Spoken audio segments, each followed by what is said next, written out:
Construction type, I need a list of the adopted codes on the drawings, and you could just copy that verbatim off of the comments if you like.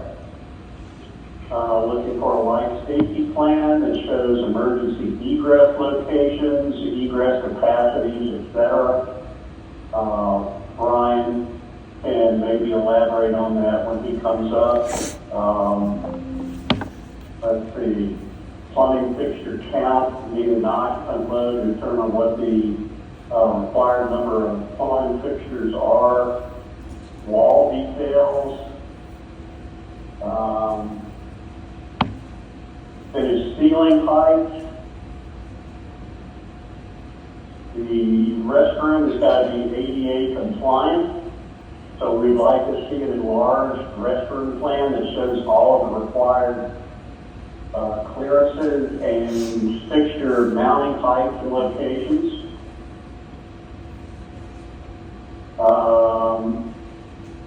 How is the space being ventilated? Where are the existing supply registers located in the space? Is anything being altered there? Is that in the scope of work? Energy code requires a ComCheck certificate for interior, exterior lighting. So we just need more information to review. Okay. And the square footage of your scope of work, that determines what your permit fee will be as well. Okay. And that's pretty much it. It was incomplete, and we just need more information. Okay.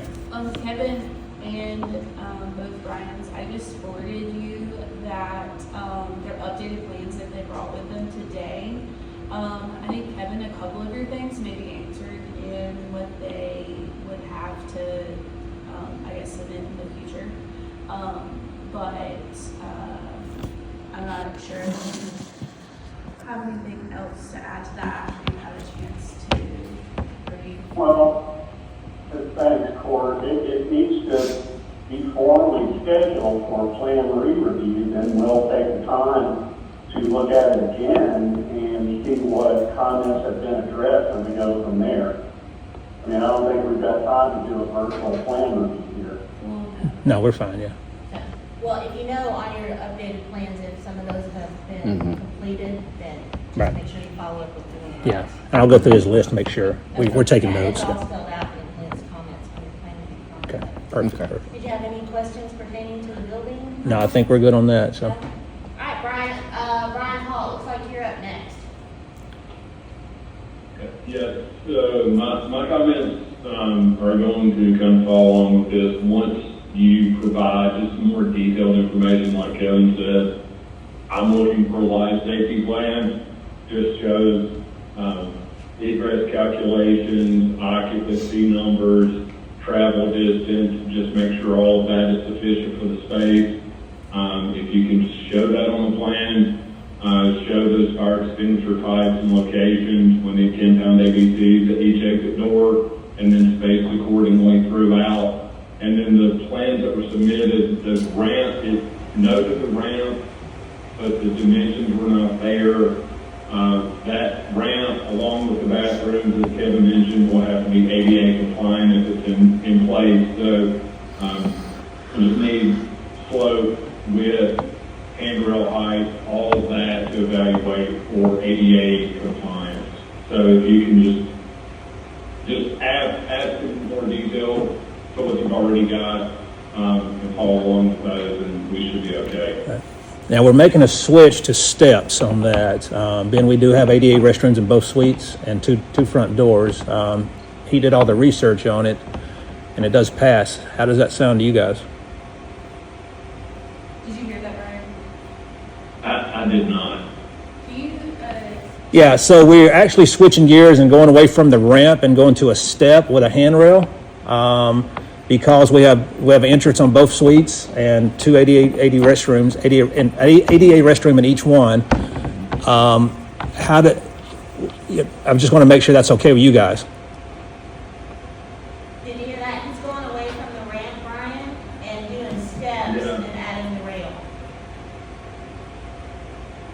I know in other businesses, if the same services can be provided at each level, then that has worked previously.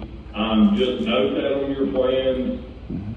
Submit that when you, put that in when you put the resubmittal in, and then we'll evaluate it, and go from there. Okay. Make sure when you resubmit those, to all your revisions, you clouded them, just to make it easier for the reviewers to. So cloud 'em, okay. Change, All right. Okay, along with all your written responses. All right. Anything else for fire? I think we're good on that. Okay. All right, so the last one would be, the structural, that would be you, Brian Miller.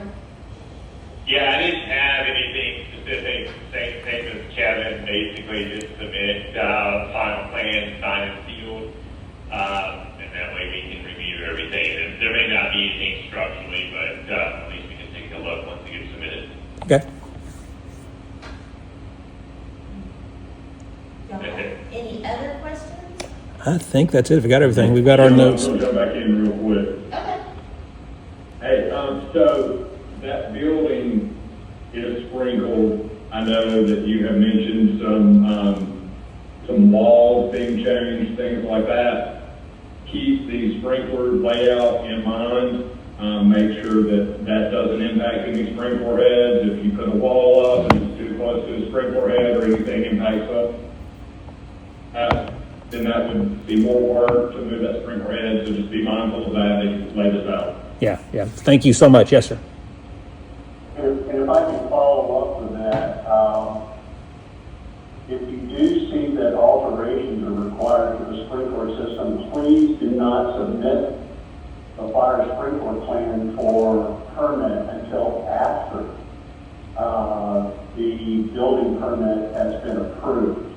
We've had situations in the past where they made some design revisions in the field that would affect the sprinkler design and location. So if you do see that the sprinklers need to be altered, do not submit that until after the building permit has been issued. Also, the electrical trade, or any trade permit can be issued as well until the building permit has been issued. We don't want to put the cart ahead of the horse, because if you start doing electrical work before we even approved your building permit, that could lead to problems in the field. Right. Okay, that makes sense. I did see that an electrical permit was submitted for this project, so just make sure you guys just send, I believe you're gonna be plumbing, an electrical permit for this project. Okay. I don't think we need I plumbing, do have but one other question. I wasn't quite clear on the ADA access. I heard mention of going to steps and railing, but is there wheelchair access to this suite somewhere else? yeah. So each there's two different suites, and each of them have their own door to come in from the outside.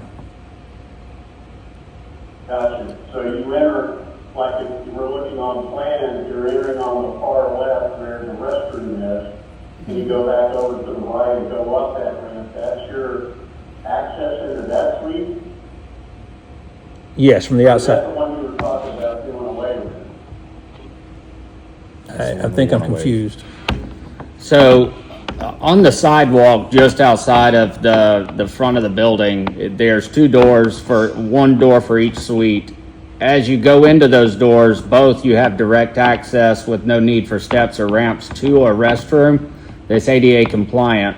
What we're talking about is changing the ramp that would go from one suite to the next internally from building to building, that being a step with a rail, because there's still access from the sidewalk to both entrances that we maintain open at all times.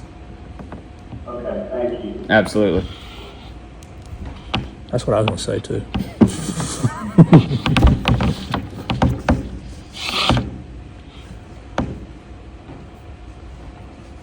Okay, any other questions, comments? I think that's it. I just want to thank you guys for taking the time out to help. I mean, this really does help a lot, clear some things up. So yeah, we'll get these things straightened out and get them back in for review and hopefully get moving forward. All right, well, we look forward to getting you resubmitted. All right, God. Sounds good. Nice meeting you guys. Everybody behind the scenes.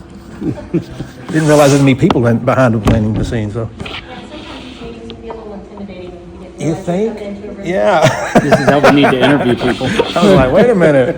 What happened to the good old boy? And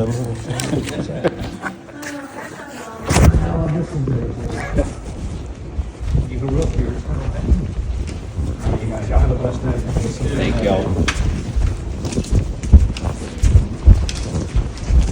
See you, Jerry. Have a good day. Oh, you're welcome. Bye. Bye. Nice meeting you. Nice meeting you.